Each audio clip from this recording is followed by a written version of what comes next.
All right. So, you know what it is. Trump is now begging for help from the allies or from our alienated allies. And it seems like nobody wants to be involved in Trump's illegal war. It's what happens when you break the law. You keep crying wolf, and then when the wolf really appears, nobody wants to help. So that's where we're at right now. Donald Trump has gotten us into a war that he cannot get us out of. And our European allies are having no parts of it because they know it's basically a big ass war crime going on. And Trump has no way, no plan for getting us out of it. Um, let's see here.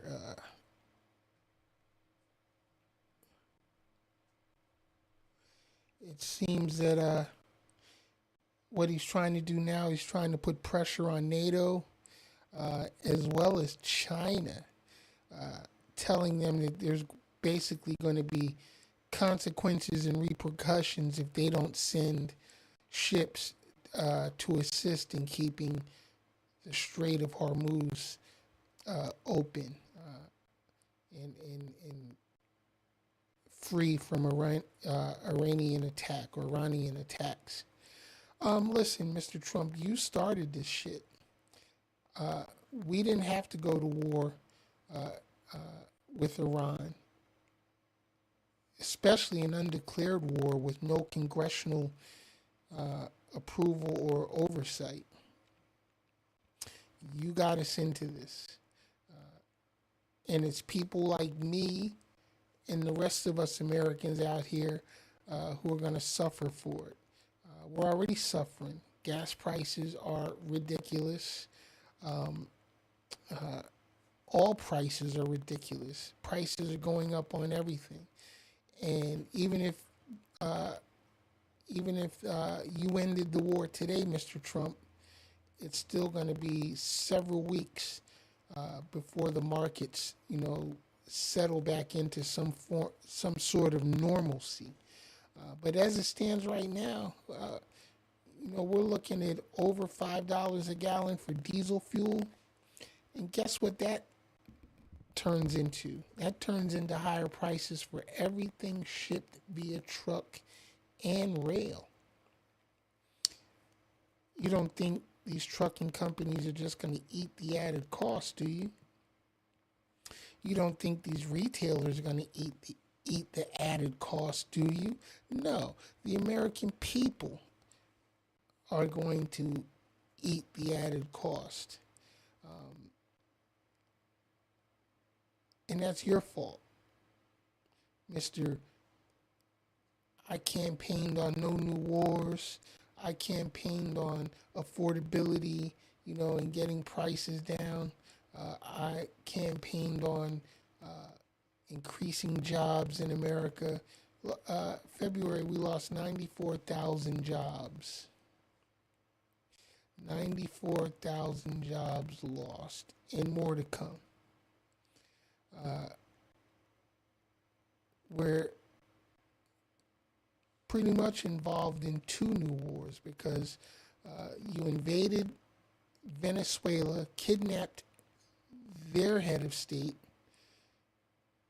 charged him with crimes against the U.S. I don't know how he committed crimes against us all the way in Venezuela. I don't think Maduro was thinking about us. I think all he was thinking about was holding his regime together and holding on to power in his country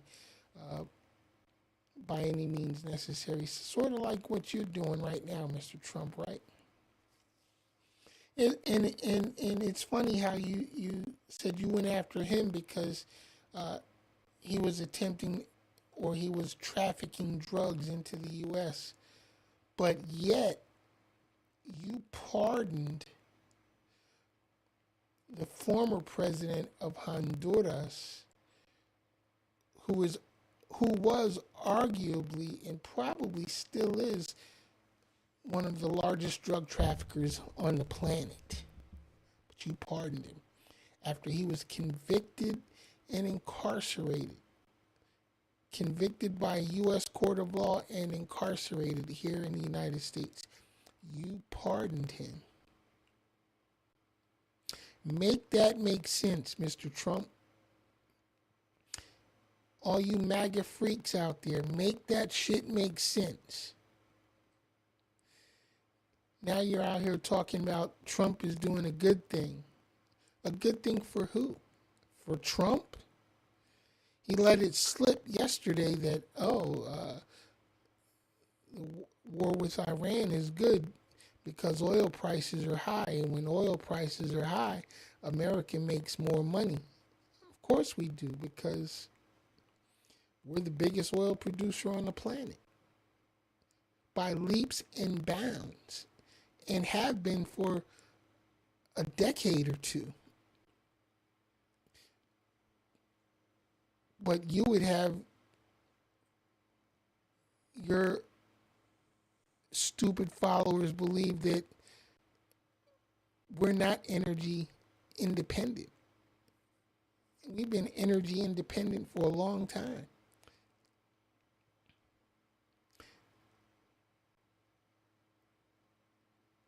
Make it make sense, Mr. Trump. Make it make sense, Mr. Vance. Make it make sense, MAGA Mike. And now you've taken us to war in Iran on the false claim that they were this close to having ballistic missiles that could reach out and touch the United States. That they were this close, a week away from having a working nuclear weapon.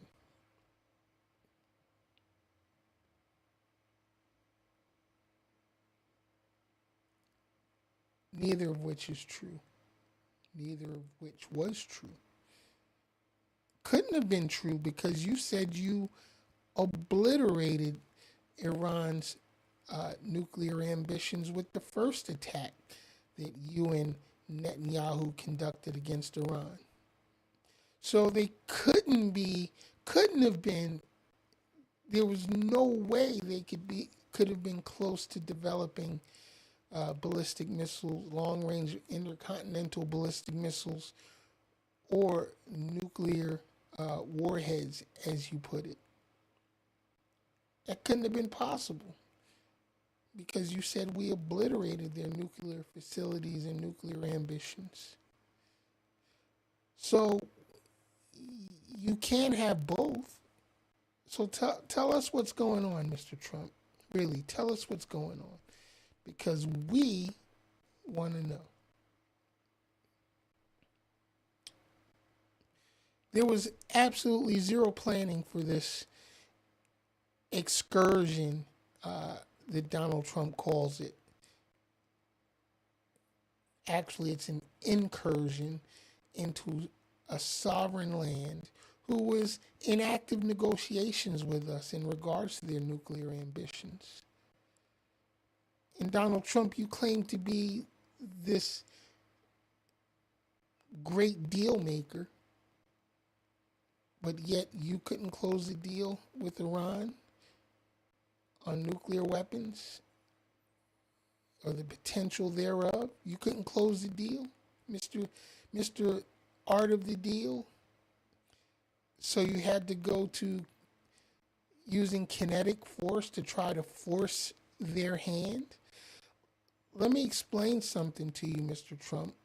And history should have taught you this.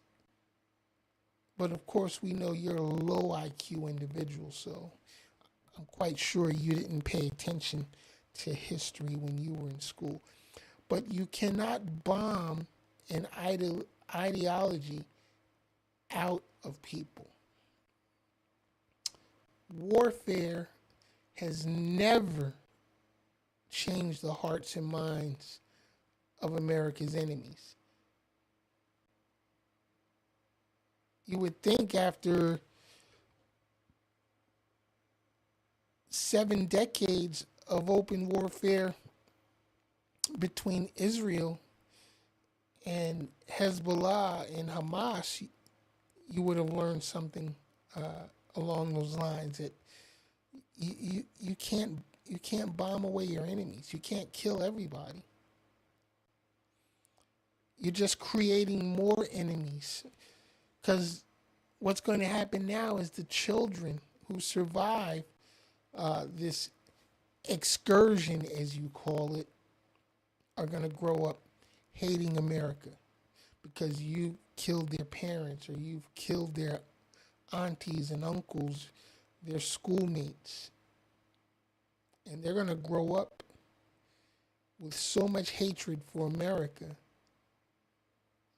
We're going to have a whole new generation of international terrorists who would like to see the end of us here in America. And here's a question it's always come to mind. Why is it that when a country like Iran, lashes out and attacks someone, no matter right or wrong, why is it such a heinous crime when they do it, but when we do it or when Israel does it, it's in defense of their nation. It's in self-defense of our country. It's so that we can save lives. Why is that?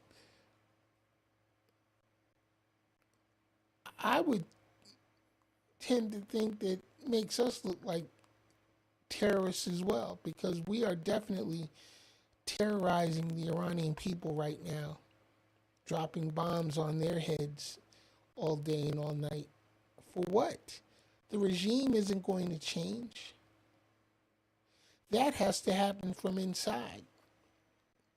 And in a place like Iran, it's not going to happen anytime soon because the population isn't armed. The population isn't ready to take on that type of task.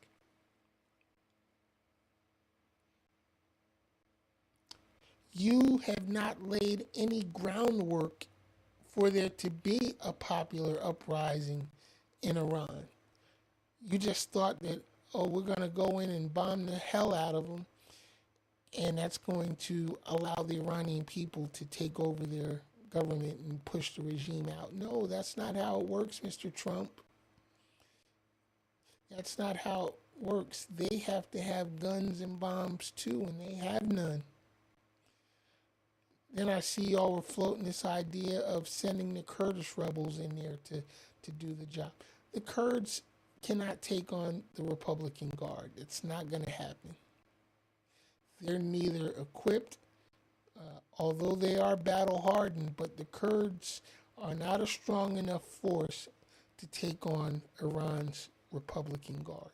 And the Republican Guard is so entrenched in Iranian culture and Iranian institutions that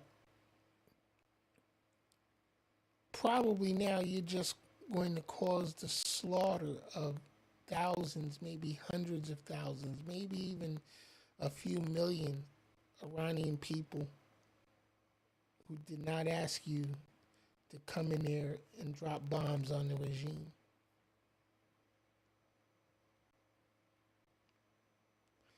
You're out here claiming that we've totally wiped out their military capabilities, but it seems these missiles are still flying, these drones are still flying, and some of them are getting through and they're hitting targets.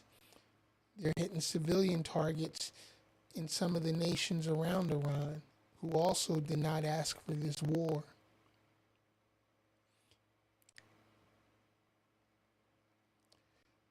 So how does it end? How do we get out of this? And then how do we explain to the next 2 or 3 generations of Americans that we could have stopped this, we could have prevented this, but we didn't? Because of you cultists, you MAGA cultists, voted this motherfucker into office for a second time and basically gave him the keys and all the security codes, and now he's just going to run amok before we get him out of there. And we will get him out of there. And it's probably not going to be pretty, but we are going to get Donald Trump out of there. Don't count on 2028, y'all. He's already preparing to end elections in America. I wouldn't even count on midterms this year. That fix is in, and it's getting bigger.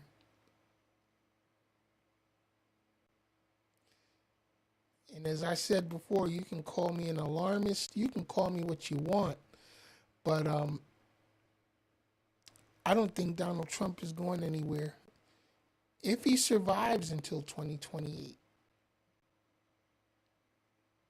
Because we all know that he's not healthy. He's not doing well, contrary to popular belief. He's probably in worse shape than Joe Biden was, or is, actually.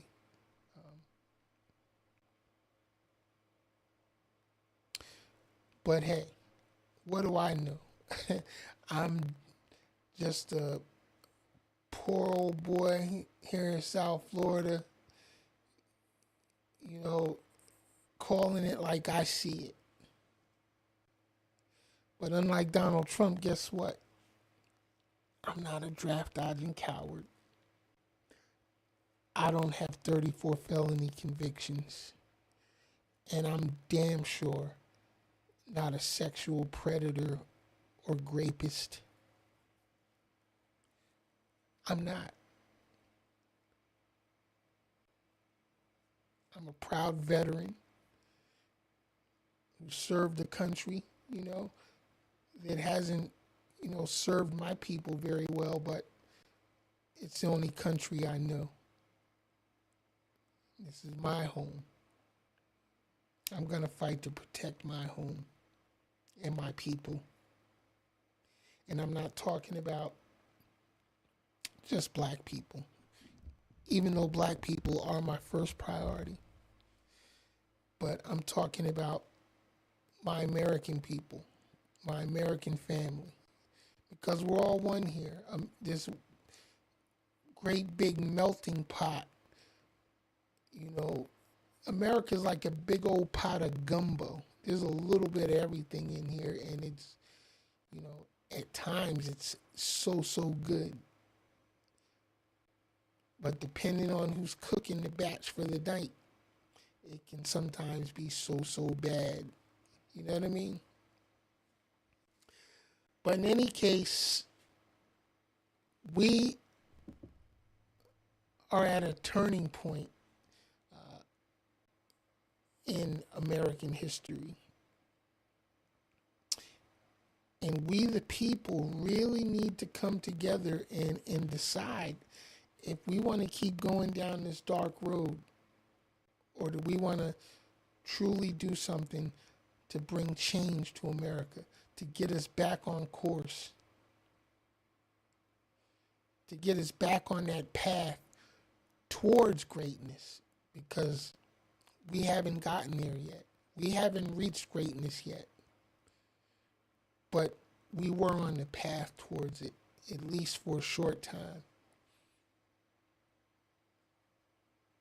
We need to figure out how we can save this country from itself, basically.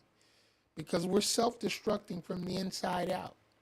And nobody's going to come rescue us. Nobody else gives a fuck about America right now, to tell you the truth. Donald Trump saw to that very thoroughly. Nobody wants to fuck with us right now.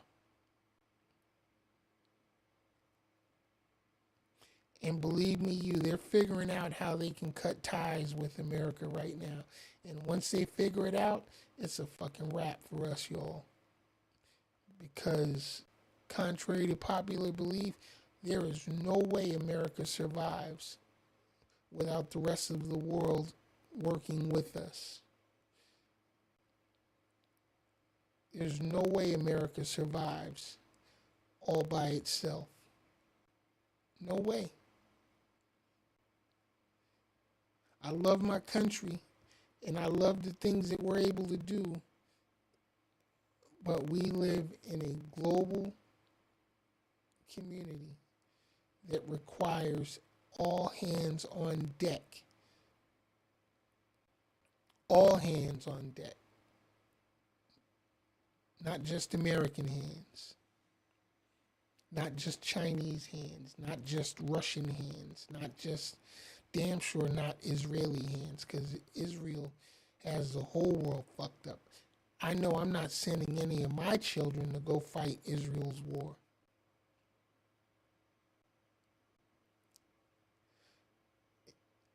Fuck Israel, in my opinion. Don't get it twisted. Not the Jewish people. This has nothing to do with the Jewish people. When I say fuck Israel, I mean fuck Israel. The Israeli government, the Zionists that are leading the Israeli people to eternal damnation. Don't let those people in your government destroy your heritage and your culture. Don't let them do it. Netanyahu, his family is Slavic. He's not even Jewish. He's not.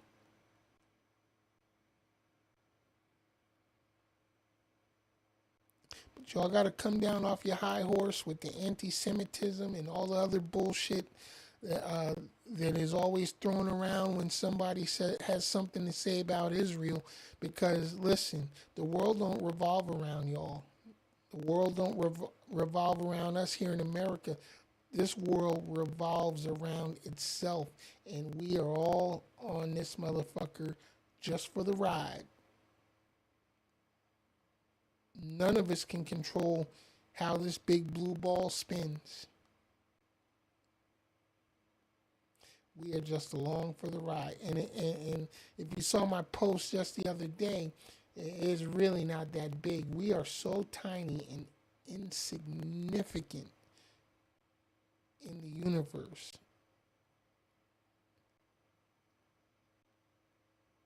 Like the rest of the universe doesn't even know we're here. Because we're smaller than the smallest speck of dust.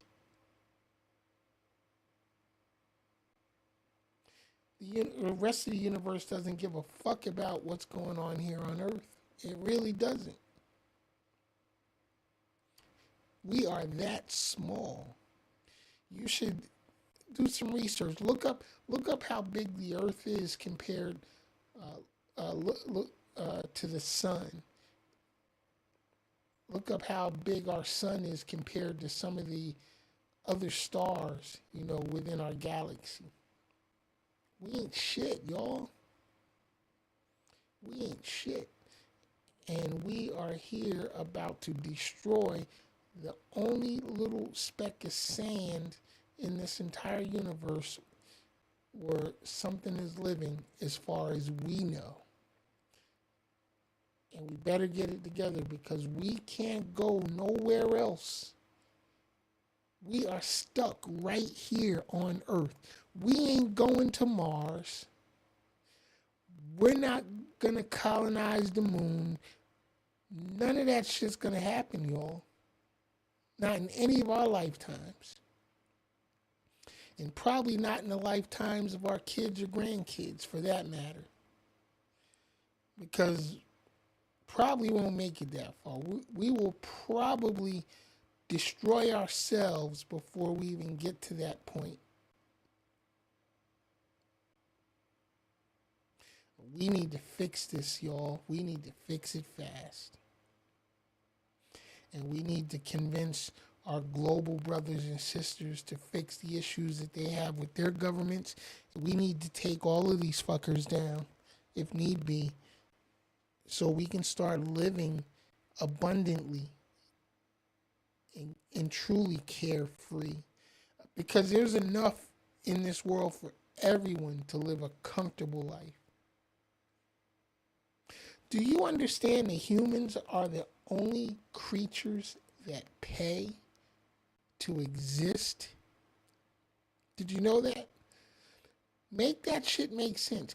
We are the only creatures that have come up with a system, a material system, in which we have to pay to exist. You're born into this world in debt. In debt to who, though? Think about that shit.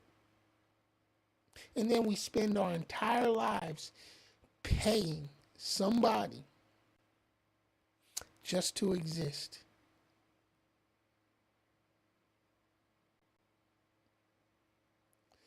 No other life form on earth does that. Just us. But we're supposed to be the smart ones. We're supposed to be the intelligent ones. We are dumb as fuck because we bought into this bullshit. Myself included. I was born into this bullshit, and all my life I perpetrated the bullshit as well. But now my eyes are open. Yes, I'm woke. I'm wide awake, and I see it for what it truly is. And I'm going to continue to speak out. I'm going to continue to get the word out to as many people that will listen. I'm not the most charismatic motherfucker. I'm not the most fun to watch, I know.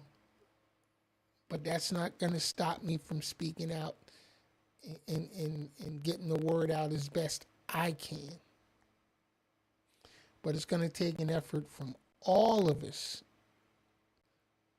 to fix this train, to get this train rolling down the right track. All of us. So if you're sitting around, saying you don't give a fuck, that's cool. If you don't give a fuck, you don't give a fuck. But when the shit comes crashing down, don't be the first ones out there talking shit and crying, talking about why didn't somebody do something. Get up off your ass now and help us do something. All right, y'all. I'm out. Hey, if you feel like America deserves better, please subscribe to this channel. Follow me on all my social media. Look for me at Crazy Baby TV World or the Ken Jackson Experience. I am out. Peace.